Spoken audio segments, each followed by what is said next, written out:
It's a brand new day. Hey, hey, hey. It's a brand new day. Halfway twisted, you've been out of shape. And The last time we had the pleasure of welcoming this young lady to the show, we were in full swing of the fair in Marbella y San Pedro. It was so much fun, dressing up, dancing around. A little bit calmer today here at the Sea Grill in Puente Romano.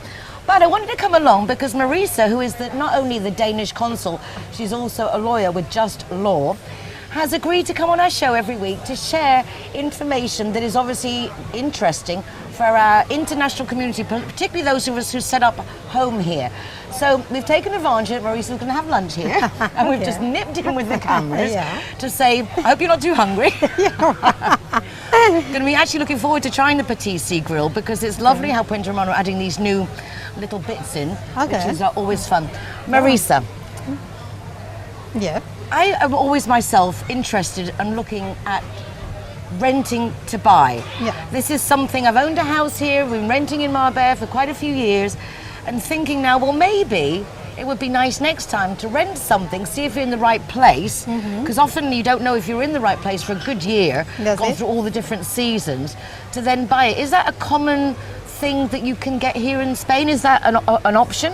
Yeah, it's an option. According to the law, it's completely right, and you can do it, you can afford, but it's a complex operation. That means that you have to have in the same contract a rental contract and an option to buy in the future. And you have to accomplish some circumstances and a few conditions to do it. But of course, it's an answer to try to avoid the bank mortgages, for instance, not the bank loans. Oh, that's an interesting, I hadn't thought about that, right, because if you're paying your rent and that's going towards obviously the final purchase fee, is there a set laws of how this needs to be done, or is it just for buyer and seller to work it out between themselves? They have to work between themselves, but it's some condition that has to be done in the contract for sure. Has to be a price for the rental, and the full price could be for part of the purchase price, or not, or just 90%, half percent, whatever you want. But the point is that you have to pay a deposit. That is very important, to pay a deposit at the beginning of the rental contract, and is something that we call an option of purchaser, that has to be done on the right way and the right time. Otherwise you lose all your rights. So it's very important to make sure everything is written down, but every single detail. A lot of people tend to do these things without a lawyer.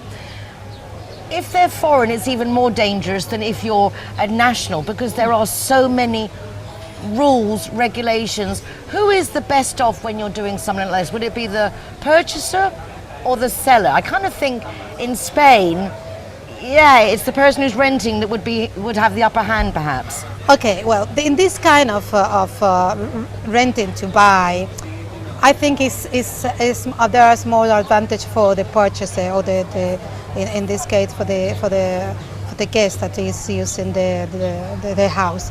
For the vendor or for the seller, it's something that has to be very carefully, because everything has to be right done, everything has to be very established, because if you have someone in your house living and paying, it's quite difficult, you know very well. It's quite difficult in Spain to take out from there. So we always advise to get a lawyer, and if it's possible, it's better that the purchaser has a lawyer, the buyer has a lawyer. So each one have separate lawyers to avoid conflict of interest. That's it. Because they can manage, between lawyers, we can manage very well, because we know we have in the position of the other, but we know that we have to accomplish with some requirements, some condition to be sure that your client's rights going to be for sure guaranteed.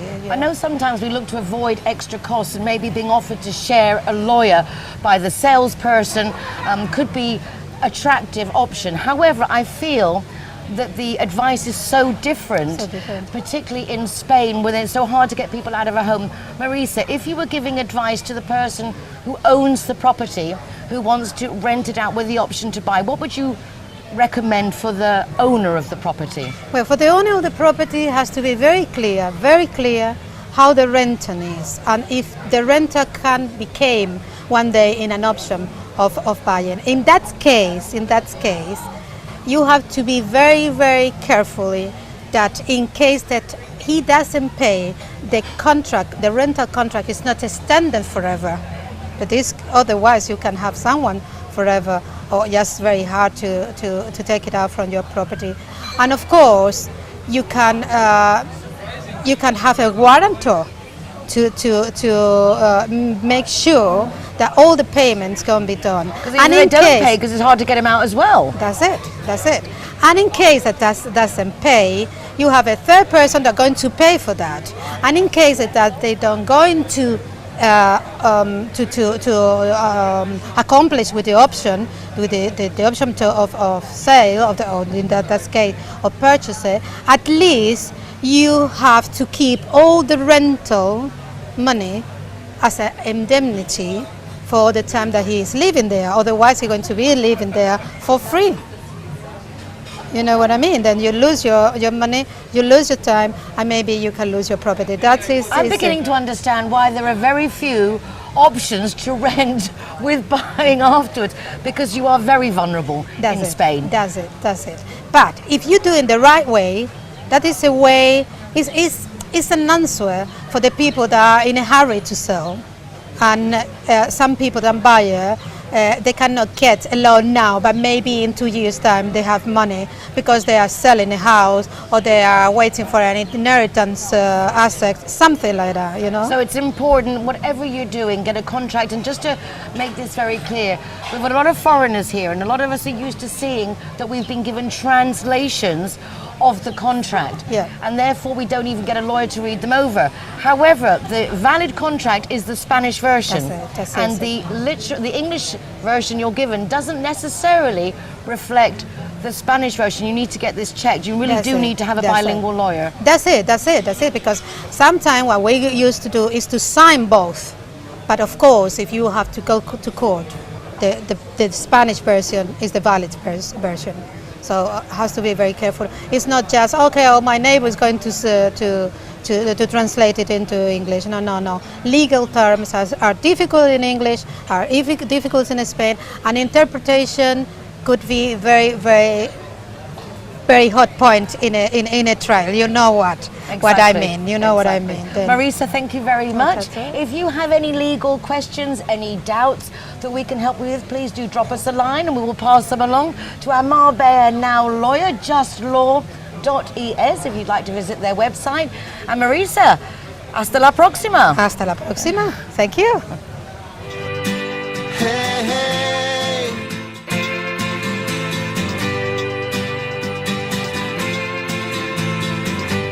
Did you know that the government actually makes loads of money from us foreigners, the tourists who don't know the local laws? And unfortunately, ignorance is no excuse. I would like to remind everybody that now during the summer months, you can only take your rubbish out from 8 o'clock at night till 11 p.m. Between 8 and 11, particularly for those perishable rubbish that can smell. We don't want rats, we don't want cockroaches, we don't want infestations. We want a clean, nice smelling city. So it's really important, please, that you remember to take your rubbish out only between 8 o'clock at night and 11 p.m.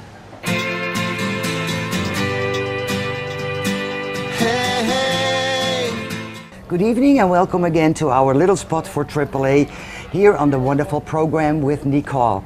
Again, we're in this wonderful harbor restaurant in the harbor of Marbella. Today I have a doggie with me, but she's not for adoption because I'm going to talk to one of our dog walkers. I'd like to introduce you to Jere Johansson. He's lived most of his life in Spain, right? Yeah. And he's been dog walking with AAA every Saturday. Jere, how did you get to AAA?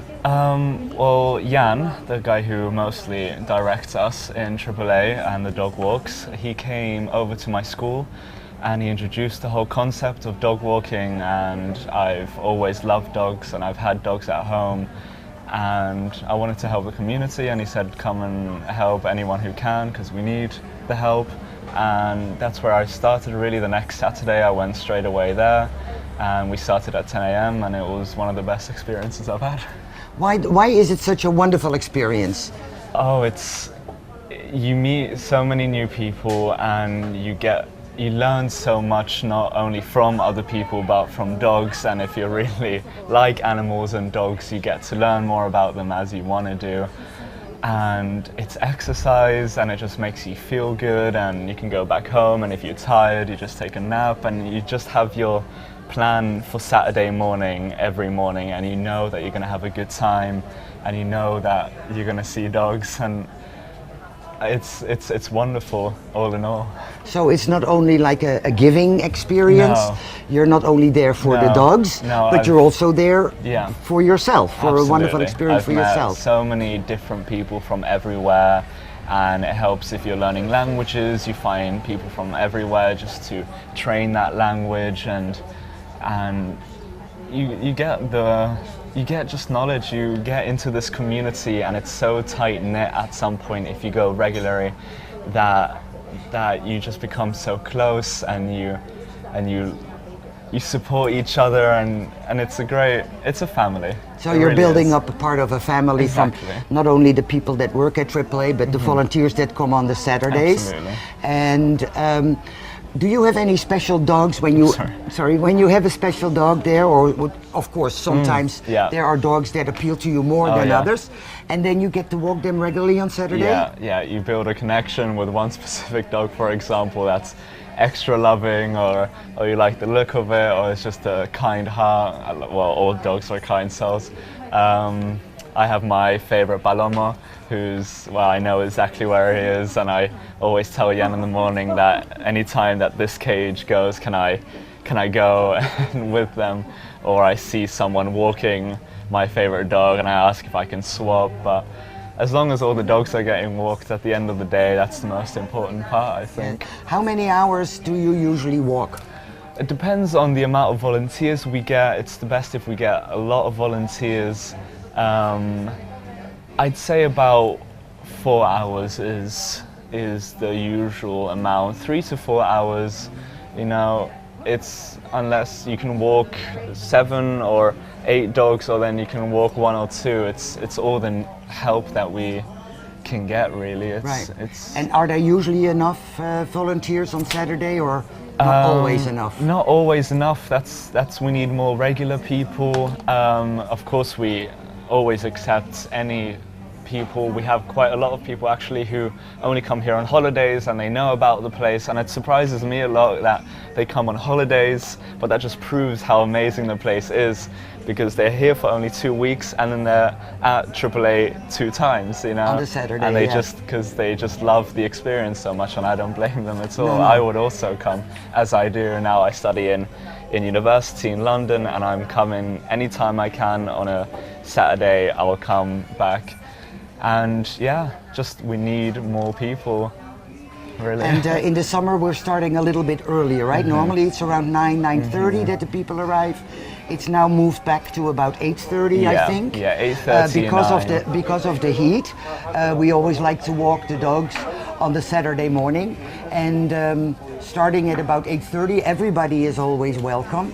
As Jere is saying, it's a wonderful experience to be able to get to know the dogs, to get the people, to make new friends from a lot of different countries as well. 8:30 is a good time in the summer because, of course, of the heat. As Jere said, it takes about 4 hours if there are enough volunteers to be able to walk all the dogs. There are about 400 dogs to be walked.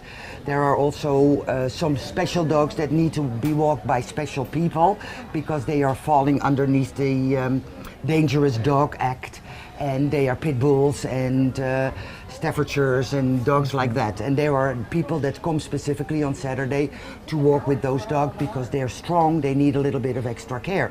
But anybody else is able to walk most of the dogs. There are little ones, big ones, puppies as well. The children that come, preferably not under 12 years old, will have to be walking with their parents because of insurance purposes. You'll never know what happens, and we've had a few times that a child would let go of the dog and the dog would disappear. Luckily, they came back. But so there are certain rules that we need to consider when people walk the dogs. But as Jere was saying, it's a wonderful experience. It really is. Thank you very much, Jere, for being there all the time.